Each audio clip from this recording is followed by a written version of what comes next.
बदतमीज बहू।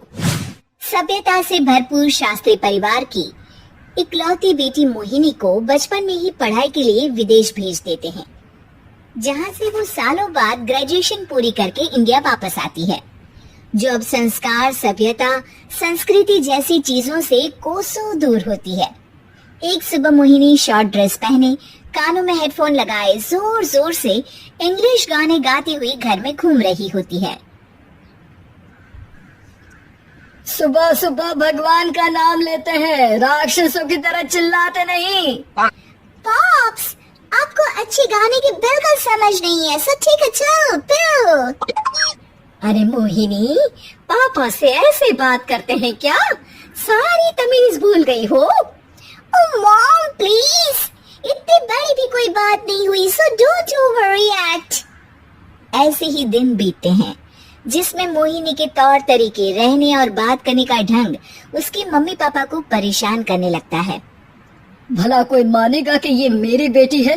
रीति रिवाज और संस्कारों से तो इसका दूर दूर तक कोई नाता नहीं, और अब तो लगता भी नहीं कि कभी होगा। अरे ऐसे कैसे नहीं होगा? लड़कियां सारे नखरे अपने माँ बाप को ही दिखाती है। ससुराल जाकर उन्हें सब कुछ करना भी पड़ता है और मानना भी। पत्नी की बात शास्त्री जी समझ जाते हैं और कुछ ही दिनों में अपने से भी ज्यादा धार्मिक परिवार में निखिल के साथ मोहिनी का रिश्ता पक्का कर देते हैं। रिश्ता तो पक्का कर दिया, पर यहाँ मोहिनी को कैसे मनाएंगे? शादी ब्याह के मामले में आटे में नमक जितना झूठ तो चलता है जी। इसी तरह एक के बाद एक तिकड़म लगाते हुए दोनों मिलकर मोहिनी को शादी के लिए तैयार कर लेते हैं और मोहिनी निखिल की शादी हो जाती है, जिसके अगले दिन से ही मोहिनी दोबारा अपने पूरे अवतार में शॉर्ट ड्रेस पहनकर घर में घूमने लगती है। बहू को ऐसे देख सास की आंखें फटी की फटी रह जाती हैं। अरे ये क्या बेशर्मी है, हमारे घर की लड़कियां जींस तक नहीं पहनती और तुम बहू होकर इतना छोटे कपड़े पहनकर पूरे घर में घूम रही हो। सीरियसली मॉम, प्लीज आप अपनी इस 80 के दशक वाली सोच में मुझे इंक्लूड मत करो। हाय तौबा, एक तो बेशर्मी दिखाती है, ऊपर से सास के साथ जुबान भी लड़ाती है। अरे जल्दी कपड़े बदल कर आ, घर की पहली आरती तुम्हें ही करनी है। इतनी देर में निखिल भी वहाँ आ जाता है। माँ पापा आने वाले हैं, पूजा का सारा सामान तैयार है ना? ये पूजा हमेशा मेरे बॉयफ्रेंड्स के पीछे पड़ी रहती थी और अब हस्बैंड के पीछे भी आ गई। मोहिनी की बातें सुन सास तो अपना सिर पकड़ लेती है, लेकिन निखिल किसी न किसी तरह उसे पूजा के लिए कन्विंस करके कपड़े चेंज करने के लिए भेज देता है, जिस पर पूजा खत्म होने के बाद वो एक बार फिर अपनी शॉर्ट ड्रेस में आ जाती है। बहू, ये क्या तरीका है? संस्कार नाम की कोई चीज है या नहीं? नहीं ससुर जी, संस्कार मेरा दूसरा बॉयफ्रेंड था, अब तो मेरा उससे कोई कांटेक्ट नहीं है। मोहिनी का जवाब सुन के ससुर तो भगवान नाम जपते वहाँ से चले जाते हैं, लेकिन सास बहू के बीच कहासुनी फिर शुरू हो जाती है, जिसे इग्नोर करते हुए मोहिनी घर से बाहर चली जाती है और देर रात घर वापस आती है। मोहिनी, मैं जानता हूँ कि तुम विदेश में रही हो और तुम्हें वहीं की आदत है, पर यहाँ चीजें कुछ अलग है। अगर तुम उस हिसाब से कुछ एडजस्ट कर लो तो सबके लिए सही हो जाएगा। I am not in a lecture mood. Good night.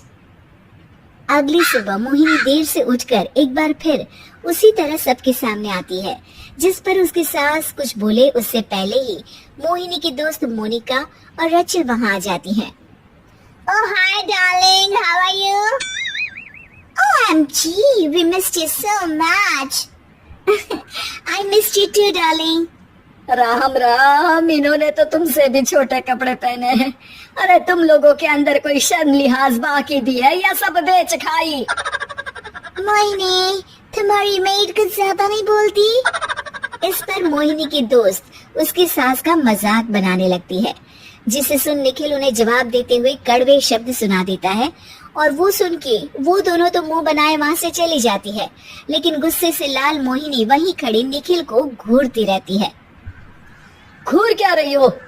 तुमसे शादी की ये सोचकर कि विदेश में पढ़ी लिखी हो, घर में कोई पॉजिटिव चेंज लाओगी, अपनी करियर के लिए एम्बिशियस होगी, पर अपने इस बिहेवियर से उस पढ़ाई के साथ साथ अपने मम्मी पापा के नाम को भी डुबो रही हो।